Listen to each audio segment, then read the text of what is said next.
que a saudação é com a paz do Senhor Jesus Cristo, amém? Abra vossas Bíblias no livro de Provérbios, livro de sabedoria.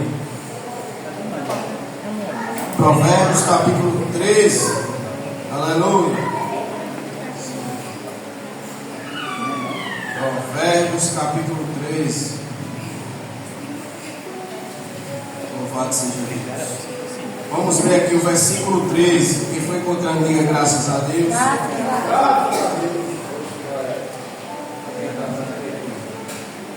Quem despreza a palavra da vida sofrerá, mas quem teme o mandamento será recompensado.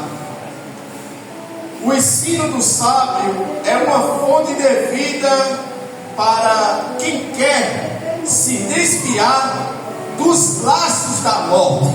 Vamos ler outro texto aqui, lá no Novo Testamento, bem rapidinho aqui.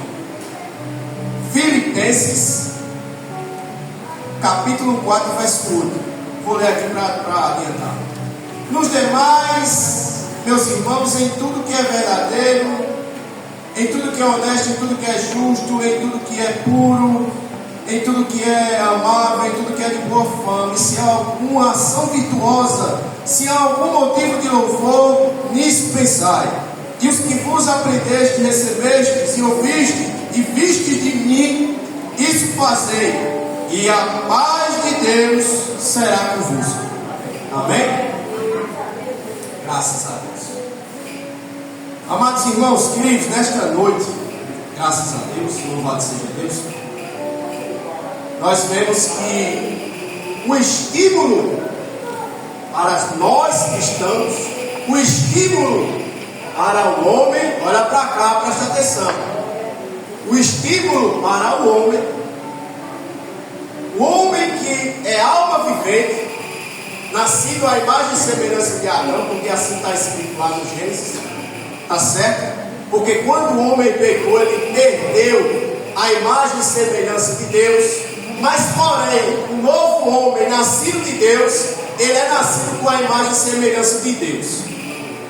E o estímulo para esse homem, na sua mente, para que ele tenha uma vida abundante e feliz, uma vida saudável, é a palavra de Deus, é o mandamento de Deus, é o preceito de Deus. Aleluia. E a mente do homem é algo muito profundo. Nós vemos que existe uma gama de estudos do homem estudando a ele mesmo, estudando a sua própria mente, porque ele chega a tal determinada ação, porque o comportamento dele é assim, porque o comportamento dele futuramente é assim, ou porque ele age de tal maneira, ou porque ele fala ou se expressa de tal maneira. No cérebro, aqui, existe uma química chamada dopamina. Isso aqui é uma célula receptora, uma das maiores, porque a maior é a sinapse, tá certo? E a outra que é os neurônios. E essas células, elas agem na corrente sanguínea. Quando nós pensamos em uma coisa, vemos uma situação, ou estamos defronte de uma situação qualquer, essas células começam a entrar em ação. E ela se derrama na corrente sanguínea do homem. Eu estou falando aqui que o estímulo para o homem é a palavra de Deus. Porque a palavra de Deus, ela é fonte de vida.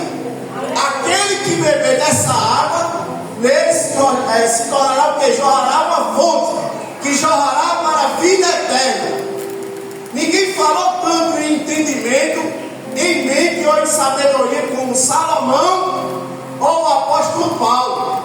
Ele disse: não vos conformeis com este mundo, nem com este tipo de culto, mas transformai-vos pela renovação da vossa mente.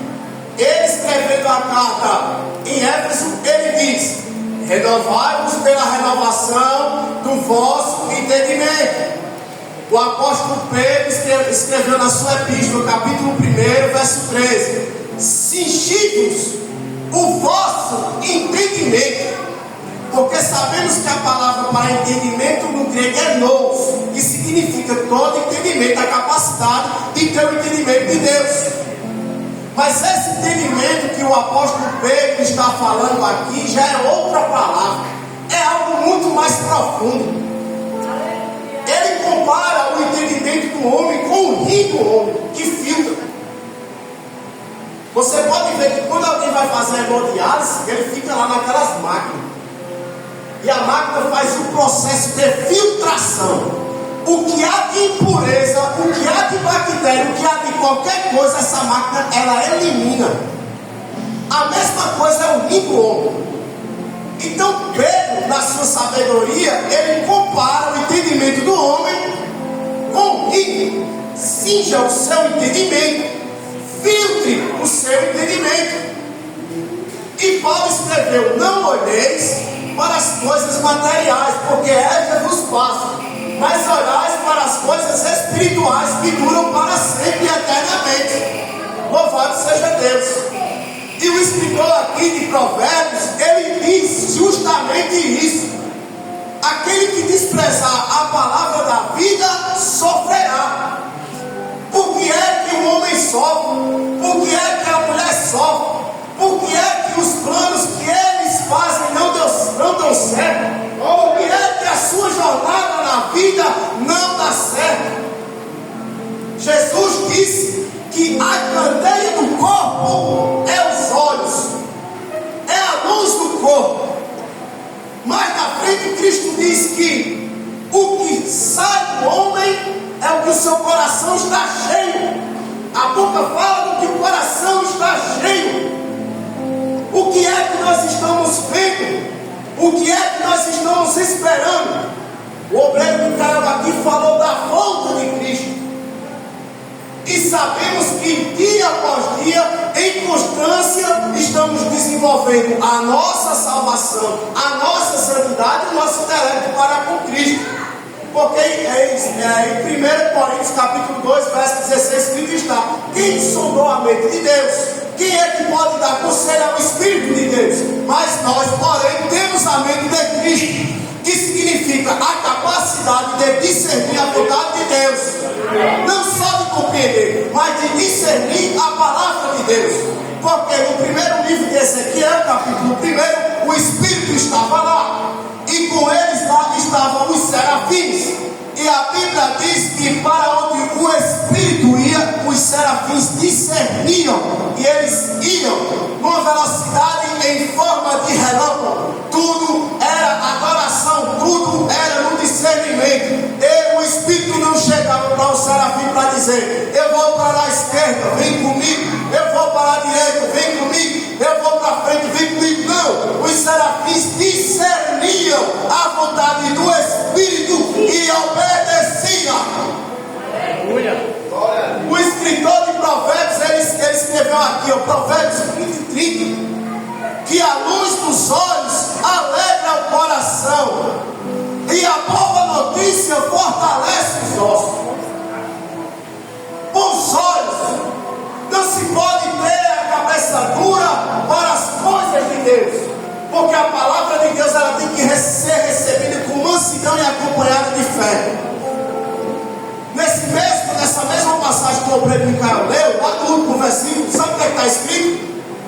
Estimulem e consolem uns aos outros com esta palavra. Aleluia! Nós não precisamos do rudimento mundano para nos sermos consolados. Porque o que é que está escrito? Que o Deus desse mundo pecaminoso, que é Satanás, cegou o entendimento, para que eles não enxerguem o Evangelho, as boas novas de Cristo, que mostram a glória de Deus, que mostra como Deus realmente é. Porque o desejo de Deus é resplandecer sobre a minha e sobre a sua vida. E quando Cristo disse que nós somos a luz do mundo, é porque nós trazemos já essa capacidade, toda essa essência de Cristo, a imagem e semelhança de Cristo. Então, muitas das vezes queremos, porque escritor escreveu que os caminhos do homem parecem ser bons, mas no final caminho de morte. Mas porém, deleita-te no Senhor, faz do Senhor a tua alegria, e Ele concederá o desejo do vosso coração. Quem quer ter uma vida boa, uma vida melhor, uma vida bem sucedida, tem que obedecer a Deus, tem que praticar a palavra de Deus. O ensino sábio é uma fonte de vida. E para quem quiser se desviar dos laços da morte, esse mesmo escritor dos provérbios, ele disse que o temor do Senhor é fonte de vida. Deus trabalha com vida e o mundo trabalha com morte. E nós vemos o Deus desse século desviando a mente de muitos para o caminho de perdição, caminhos que no final podem levar à morte. Mas nesta noite o Espírito de Deus está dizendo: é pela minha palavra, pelo meu poder, que vós terá vida. Porque Cristo, quando veio, ele disse: eu vim para que vocês tenham vida, e vida em abundância. Porque Deus trabalha com vida, e nós alimentamos essa vida, nós usufruímos dessa nova vida pela palavra de Deus, pela crença que nós temos em Jesus Cristo, que Ele morreu na cruz e ressuscitou dentre os mortos ao terceiro dia. Ora, Paulo escreveu em Romanos capítulo 6, sabemos que nós fomos batizados com Cristo na sua morte, então nós andemos na novidade dessa ressurreição de Cristo, ou seja, nessa novidade de vida. Eu nunca vi um nascido de novo andar na morte. É a mesma coisa que um homem da luz andar nas trevas.